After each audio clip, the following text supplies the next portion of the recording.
जिहिजिकल 44 अधिपतिंकर द्वार।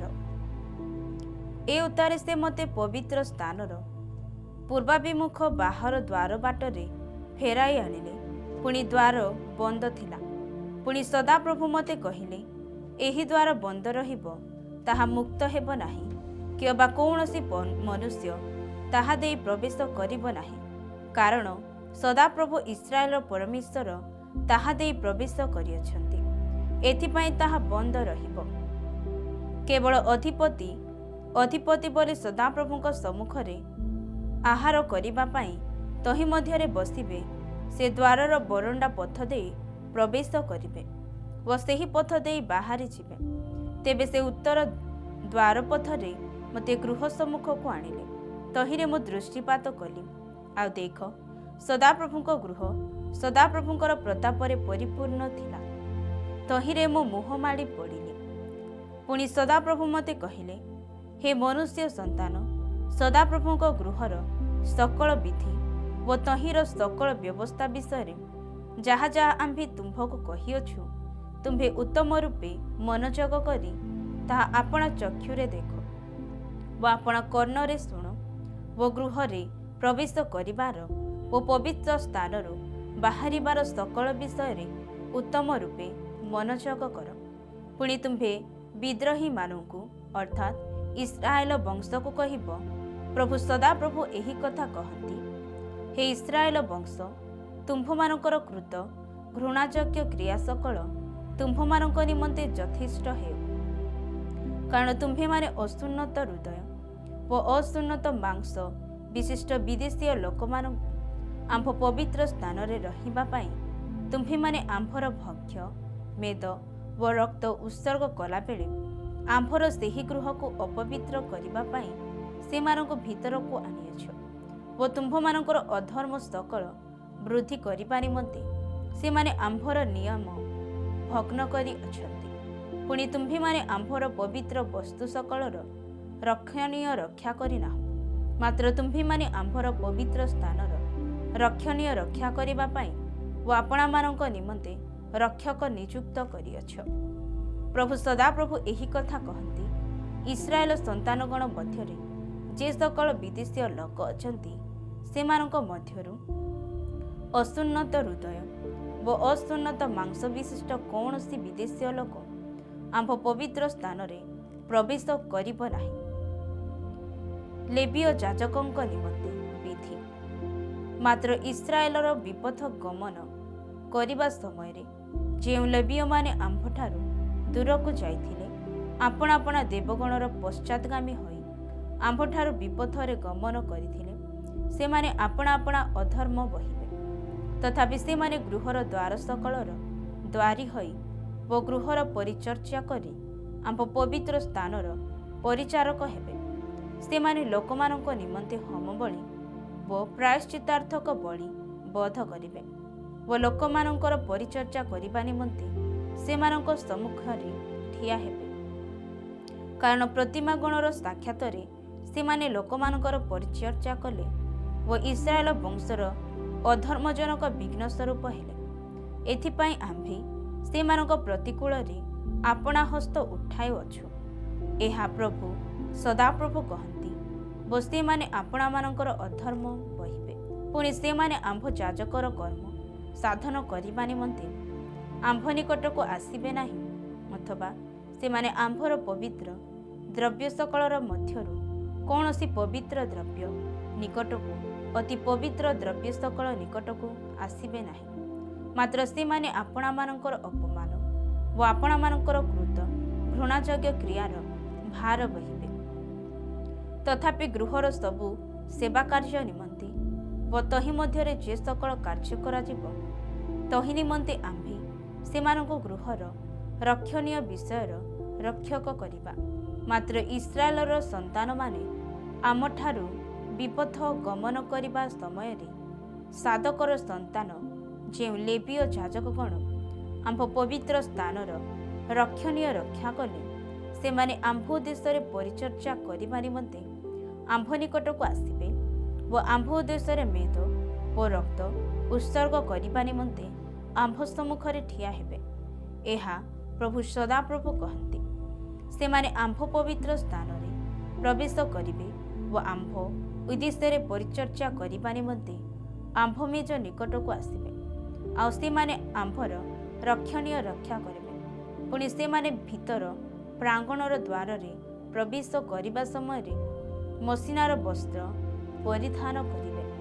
ସେମାନେ ଭିତର ପ୍ରାଙ୍ଗଣର ଦ୍ୱାରରେ ଓ ଭିତରର ପରିଚର୍ଚ୍ଚା କଲାବେଳେ କୌଣସି ଲୌହ ନିର୍ମିତ ବସ୍ତ୍ର ପରିଧାନ କରିବେ ନାହିଁ। ସେମାନଙ୍କର ମସ୍ତକରେ ମସିନା ବସ୍ତ୍ରର ଶିରଭୂଷଣ ଓ କଟି ଦେଶରେ ମସିନା ଜଙ୍ଘିଆ ଥିବ, ଯଦ୍ୱାରା ଘର୍ମଜାତ ହୁଏ। ଏପରି କୌଣସି ବନ୍ଧନୀରେ ସେମାନେ ଆପଣା କଟି ବାନ୍ଧିବେ ନାହିଁ।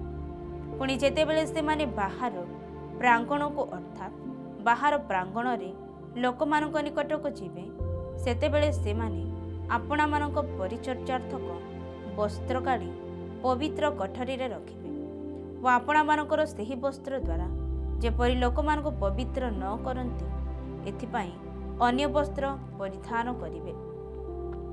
ସେମାନେ ଆପଣାମାନଙ୍କର ମସ୍ତକ କ୍ଷର କରିବେ ନାହିଁ, କିମ୍ବା ଆପଣାମାନଙ୍କର କେଶ ଦୀର୍ଘ ହେବାକୁ ଦେବେ ନାହିଁ। ସେମାନେ କେବଳ କେଶ କର୍ତ୍ତନ କରିବେ। ଭିତର ପ୍ରାଙ୍ଗଣରେ ପ୍ରବେଶ କରିବା ସମୟରେ କୌଣସି ଯାଜକ ଦ୍ରାକ୍ଷାରସ ପାନ କରିବେ ନାହିଁ। ପୁଣି ସେମାନେ ବିଧବା କିମ୍ବା ପରିତ୍ୟକ୍ତା ସ୍ତ୍ରୀ କି ବିବାହ କରିବେ ନାହିଁ, ମାତ୍ର ଇସ୍ରାଏଲର ବଂଶଜାତ ଅନୁଡ଼ା ସ୍ତ୍ରୀ କି ଅଥବା ମୃତ ଯାଜକର ବିଧବାକୁ ବିବାହ କରିବେ। ପୁଣି ସେମାନେ ଆମ୍ଭ ଲୋକମାନଙ୍କୁ ପବିତ୍ର ଓ ସାମାନ୍ୟର ଆଉ ଅଶୁଚି ଓ ଶୁଚିର ପ୍ରଭେଦ ଶିଖାଇବେ।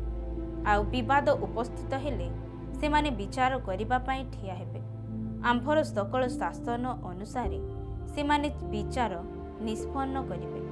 ପୁଣି ସେମାନେ ଆମ୍ଭର ନିରୂପିତ ସମସ୍ତ ପର୍ବରେ ଆମ୍ଭର ବ୍ୟବସ୍ଥା ଓ ଆମ୍ଭ ବିଧି ସବୁ ପାଳନ କରିବେ ଓ ସେମାନେ ଆମ୍ଭର ବିଶ୍ରାମ ଦିନ ସକଳ ପବିତ୍ର କରିବେ। ପୁଣି ସେମାନେ ଆପଣାମାନଙ୍କୁ ଅଶୁଚି କରିବା ପାଇଁ କୌଣସି ମୃତ ଲୋକର ଶବ ନିକଟକୁ ଆସିବେ ନାହିଁ, ମାତ୍ର ପିତା ଅବା ମାତା ଅବା ପୁତ୍ର ଅବା କନ୍ୟା, ଭ୍ରାତା ଅବା ଅବିବାହିତ ଭଗ୍ନୀ ନିମନ୍ତେ ସେମାନେ ଆପଣାମାନଙ୍କୁ ଅଶୁଚି କରିପାରିବେ ନାହିଁ। ଯାଜକ ଶୁଚି ହେଲା ଅତାରେ ତାହା ପାଇଁ 7 ଦିନ ଗଣିତ ହେବ। ପୁଣି ପ୍ରଭୁ ସଦାପ୍ରଭୁ କହନ୍ତି, ଯେଉଁଦିନ ସେ ପବିତ୍ର ସ୍ଥାନରେ ପରିଚର୍ଚ୍ଚା କରିବା ପାଇଁ ପବିତ୍ର ସ୍ଥାନର ଭିତର ପ୍ରାଙ୍ଗଣକୁ ଯାଏ, ସେଦିନ ସେ ଆପଣାର ପାପାର୍ଥକ ବଳି ଉତ୍ସର୍ଗ କରିବ। ଆଉ ସେମାନେ ଏକ ଉତ୍ତରାଧିକାରୀ ପ୍ରାପ୍ତ ହେବେ। ଆମ୍ଭେ ସେମାନଙ୍କର ଉତ୍ତରାଧିକାର ଓ ତୁମ୍ଭେମାନେ ଇସ୍ରାଏଲ ମଧ୍ୟରେ ସେମାନଙ୍କୁ କୌଣସି ଅଧିକାର ଦେବ ନାହିଁ। ଆମ୍ଭେ ସେମାନଙ୍କର ଅଧିକାର ଅଟୁ। ସେମାନେ ଭକ୍ଷ୍ୟ ନୈବେଦ୍ୟ, ପାପାର୍ଥକ ବଳି ଓ ଦୋଷାର୍ଥକ ବଳି ଭୋଜନ କରିବେ। ଆଉ ଇସ୍ରାଏଲ ମଧ୍ୟରେ ଯାବତୀୟ ବର୍ଜିତ ଦ୍ରବ୍ୟ ସେମାନଙ୍କର ହେବ। ପୁଣି ସବୁ ଦ୍ରବ୍ୟର ପ୍ରଥମ ଫଳର ଅଗ୍ନିମାଂସ ଓ ତୁମ୍ଭମାନଙ୍କର ଯାବତୀୟ ଉପହାର ମଧ୍ୟରେ ପ୍ରତ୍ୟେକ ଉପହାର ଯାଜକମାନଙ୍କର ହେବ। ମଧ୍ୟ ତୁମ୍ଭେମାନେ ଆପଣା ଆପଣା ଗୃହରେ ଆଶୀର୍ବାଦ ଅବସ୍ଥିତ କରାଇବା ପାଇଁ ଯାଜକକୁ ଆପଣା ଆପଣା ସୂଚୀର ଅଗ୍ନିମାଂସ ଦେବ। ସ୍ୱୟଂ ମୃତ ଅବା ବିଦୀର୍ଣ୍ଣ କୌଣସି ପକ୍ଷୀ କି ପଶୁ ଯାଜକମାନେ ଭୋଜନ କରିବେ ନାହିଁ। ଜିହିଜିକଲ୍ 45। ଦେଶରେ ସଦାପ୍ରଭୁଙ୍କର ଅଂଶ। ଆହୁରି ଯେଉଁ ସମୟରେ ତୁମ୍ଭେମାନେ ଉତ୍ତରାଧିକାରୀ ନିମନ୍ତେ ଗୁଳିବାଣ୍ଟ ଦ୍ୱାରା ଦେଶ ବିଭାଗ କରିବ, ସେ ସମୟରେ ଦେଶର ଏକ ପବିତ୍ର ଅଂଶ ସଦାପ୍ରଭୁଙ୍କ ଉଦ୍ଦେଶ୍ୟରେ ଉପହାର ରୂପେ ଉତ୍ସର୍ଗ କରିବ। ତହିଁର ଦୀର୍ଘତା 25,000 ଓ ପ୍ରସ୍ଥ 10,000 ନଳ ହେବ। ତାହା ଚତୁର୍ଦିଗରେ ତହିଁର ସମସ୍ତ ସୀମା ମଧ୍ୟରେ ପବିତ୍ର ହେବ। ତହିଁ ମଧ୍ୟରୁ 500 ନଳ ଦୀର୍ଘ, 500 ନଳ ପ୍ରସ୍ଥ ସମଚତୁଷ୍କୋଣ ହୋଇ ପବିତ୍ର ସ୍ଥାନ ନିମନ୍ତେ ରହିବ ଓ ଚାରିଆଡ଼େ 50 ହାତ ପରିମିତ ତଳଭୂମି ରହିବ। ଆଉ ଏହି ପରିମିତ ଅଂଶରୁ ତୁମ୍ଭେ 25,000 ନଳ ଦୀର୍ଘ ଓ 10,000 ନଳ ପ୍ରସ୍ଥଭୂମି ମାପିବ। ପୁଣି ତହିଁ ମଧ୍ୟରେ ଧର୍ମଧାମ ମହାପବିତ୍ର ସ୍ଥାନ ହେବ। ଦେଶର ଏହି ଅଂଶ ପବିତ୍ର ଅଟେ। ଯେଉଁ ଯାଜକମାନେ ପବିତ୍ର ସ୍ଥାନର ପରିଚର ଦେଶର ଏହି ଅଂଶ ପବିତ୍ର ଅଟେ। ଯେଉଁ ଯାଜକମାନେ ପବିତ୍ର ସ୍ଥାନର ପରିଚାରକମାନେ ସଦାପ୍ରଭୁଙ୍କ ଉଦ୍ଦେଶ୍ୟରେ ପରିଚର୍ଯା କରିବା ପାଇଁ ନିକଟକୁ ଆସନ୍ତି, ଏହି ସ୍ଥାନ ସେମାନଙ୍କର ହେବ ଓ ଏହା ସେମାନଙ୍କ ଗୃହ ନିର୍ମାଣର ସ୍ଥାନ ଓ ଧର୍ମଧାମ ନିମନ୍ତେ ପବିତ୍ର ସ୍ଥାନ ହେବ। ପୁଣି 25,000 ନଳ ଦୀର୍ଘ ଓ 10,000 ନଳ ପ୍ରସ୍ଥ ଭୂମି କଡ଼ିଏ କୋଠରୀ ସକାଶୁ ଗୃହର ପରିଚାରକ ଲେବୀୟମାନଙ୍କର ଅଧିକାରାର୍ଥେ ହେବ। ଆଉ ନଗରର ଅଧିକାର ନିମନ୍ତେ ତୁମ୍ଭେମାନେ ପବିତ୍ର ଉପହାର ରୂପ ଅଂଶର ପାଖେ ପାଖେ 5,000 ନଳ ପ୍ରସ୍ଥ ଓ 25,000 ନଳ ଦୀର୍ଘ ଭୂମି ନିରୂପଣ କରିବ। ତାହା ସମୁଦାୟ ଇସ୍ରାଏଲ ବଂଶର ନିମନ୍ତେ ହେବ। ଅଧିପତିର ଅଂଶ। ପୁଣି ଅଧିପତି ନିମନ୍ତେ ଯାହା ହେବ, ସେ ଭୂମି ପବିତ୍ର ଉପହାର ଓ ନଗର ଅଧିକାର ଭୂମିର ଏ ପାଖରେ ଓ ସେ ପାଖରେ ରହିବ। ତାହା ପବିତ୍ର ଉପହାରର ଓ ନଗର ଅଧିକାରର ସମ୍ମୁଖବର୍ତ୍ତୀ ହୋଇ ପଶ୍ଚିମ ପାର୍ଶ୍ୱରେ ପଶ୍ଚିମ ଆଡ଼େ ଓ ପୂର୍ବ ପାର୍ଶ୍ୱରେ ପୂର୍ବ ଆଡ଼େ ବିସ୍ତୃତ ହେବ। ଆଉ ତାହା ଦୀର୍ଘତାରେ ପଶ୍ଚିମ ସୀମାଠାରୁ ପୂର୍ବ ସୀମା ପର୍ଯ୍ୟନ୍ତ ଅଂଶମାନର ମଧ୍ୟରୁ ଏକ ଅଂଶର ସମାନ ହେବ। ଏହା ଦେଶ ମଧ୍ୟରେ ତାହାର ଅର୍ଥାତ୍ ଇସ୍ରାଏଲ ମଧ୍ୟରେ ତାହାର ଅଧିକାରାର୍ଥ ହେବ। ପୁଣି ଆମ୍ଭର ଅଧିପତିମାନେ ଆମ୍ଭ ଲୋକମାନଙ୍କ ପ୍ରତି ଆଉ ଉପଦ୍ରବ କରିବେ ନାହିଁ, ମାତ୍ର ଇସ୍ରାଏଲ ବଂଶକୁ ସେମାନଙ୍କର ଗୋଷ୍ଠୀ ଅନୁସାରେ ଦେଶ ଦେବେ। ପ୍ରଭୁ ସଦାପ୍ରଭୁ ଏହି କଥା କହନ୍ତି, ହେ ଇସ୍ରାଏଲର ଅଧିପତିମାନେ, ତୁମ୍ଭମାନଙ୍କ ନିମନ୍ତେ ଏହା ଯଥେଷ୍ଟ ହେଉ। ତୁମ୍ଭେମାନେ ଦୈରାତ୍ମ୍ୟ ଓ ଧନାପହାର ଦୂର କର, ଆଉ ନ୍ୟାୟ ଓ ଯଥାର୍ଥ ବିଚାର କର। ତୁମ୍ଭେମାନେ ଆମ୍ଭ ଲୋକମାନଙ୍କ ଠାରୁ ବଳପୂର୍ବକ ଅପହରଣ କରିବାର ଦୂର କର, ଏହା ପ୍ରଭୁ ସଦାପ୍ରଭୁ କହନ୍ତି।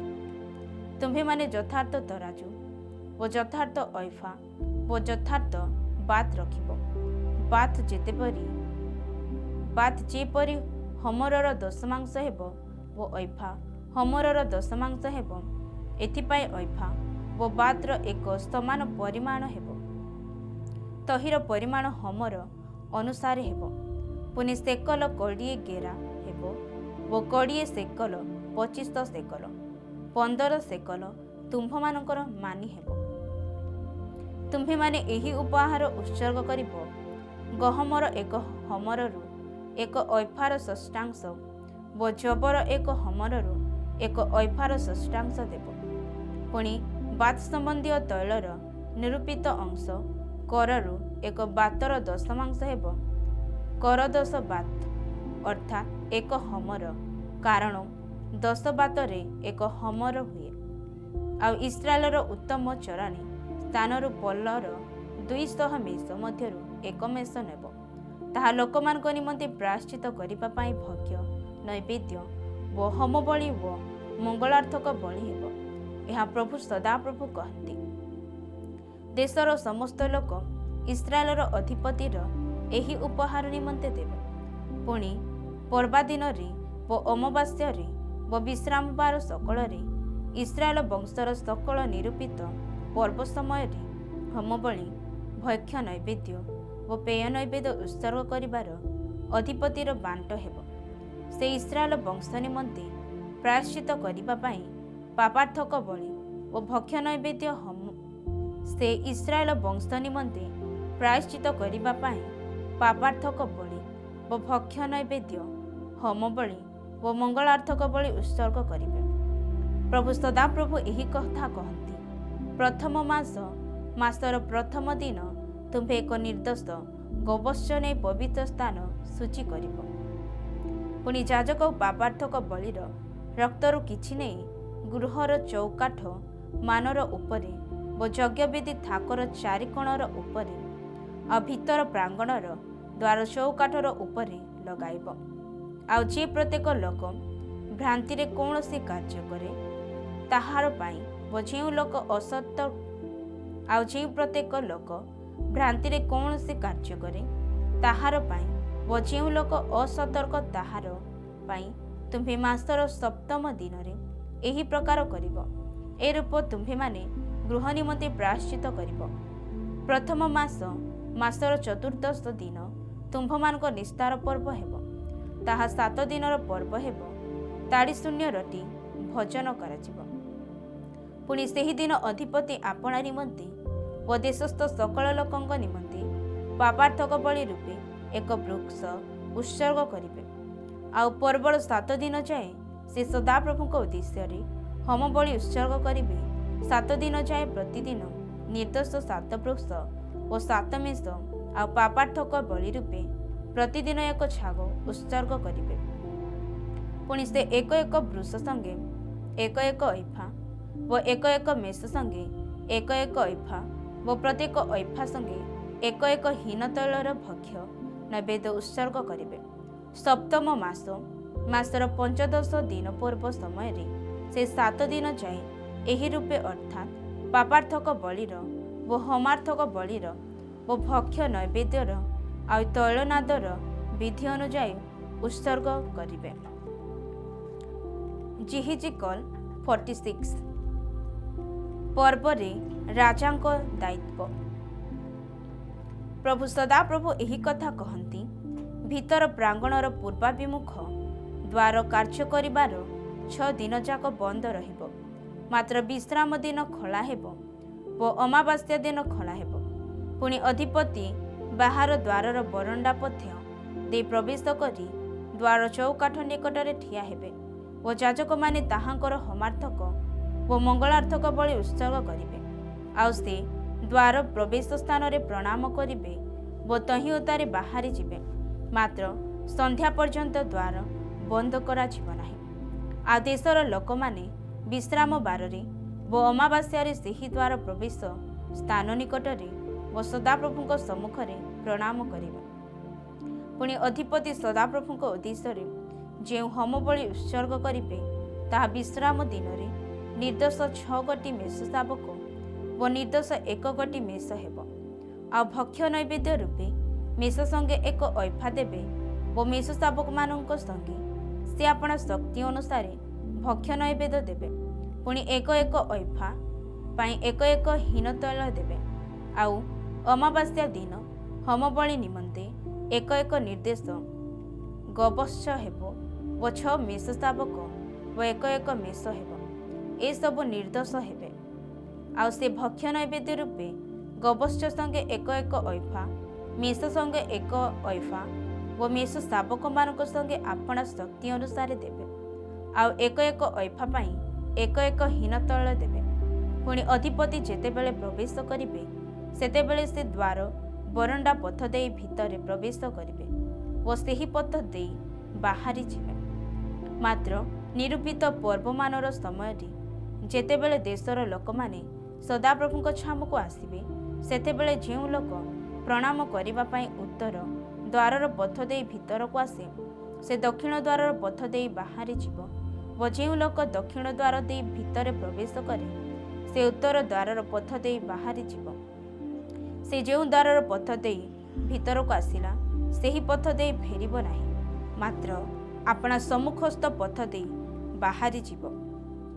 ପୁଣି ଲୋକମାନେ ଯେତେବେଳେ ଭିତରକୁ ଯିବେ ସେତେବେଳେ ଅଧିପତି ସେମାନଙ୍କ ମଧ୍ୟରେ ଥାଇ ଭିତରକୁ ଯିବେ ଓ ବାହାରି ଯିବା ବେଳେ ସେମାନେ ଏକତ୍ର ହୋଇ ବାହାରି ଯିବେ। ଆଉ ପର୍ବ ଓ ଉତ୍ସବାଦୀ ସମୟରେ ଭକ୍ଷ୍ୟ ନୈବେଦ୍ୟ ରୂପେ ଏକ ଗୋବତ୍ସ ସଙ୍ଗେ ଏକ ଅଇଫା ଓ ଏକ ମେଷ ସଙ୍ଗେ ଏକ ଅଇଫା ଆଉ ମେଷ ଶାବକମାନଙ୍କ ସଙ୍ଗେ ସେ ଆପଣା ଶକ୍ତି ଅନୁସାରେ ଓ ଏକ ଏକ ଅଇଫା ସଙ୍ଗେ ଏକ ଏକ ହୀନ ତୈଳ ଦେବେ।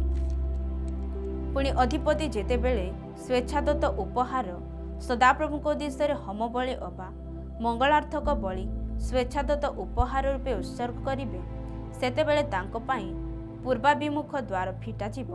ଆଉ ସେ ବିଶ୍ରାମ ଦିନରେ ଯେପରି କରନ୍ତି ସେପରି ଆପଣା ହୋମ ବଳି ଓ ମଙ୍ଗଳାର୍ଥକ ବଳି ଉତ୍ସର୍ଗ କରିବେ।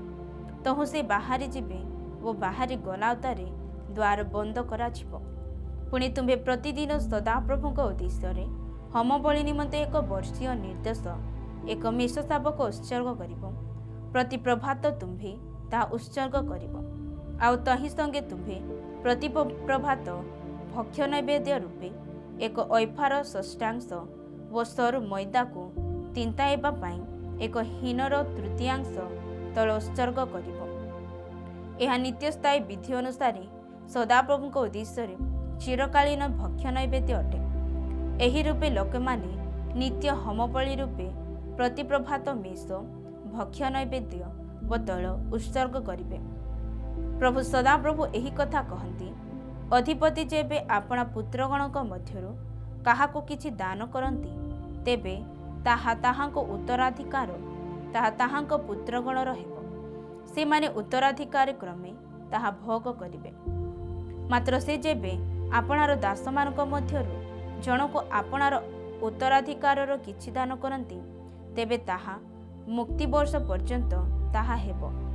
ତହିଁ ଉତ୍ତାରେ ତାହା ଅଧିପତିଙ୍କର ହେବ। ତାଙ୍କ ଉତ୍ତରାଧିକାରୀତ୍ୱ କେବଳ ତାଙ୍କ ପୁତ୍ରଗଣର ହେବ।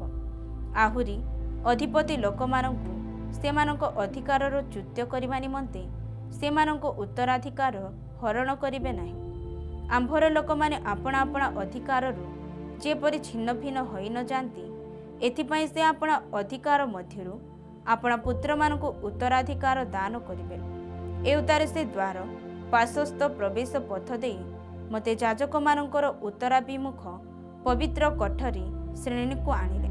ଆଉ ଦେଖ, ସେଠାରେ ପଶ୍ଚିମ ଦିଗର ପଶ୍ଚାତ୍ ଭାଗରେ ଏକ ସ୍ଥାନ ଥିଲା, ମନ୍ଦିରର ପାକଶାଳା।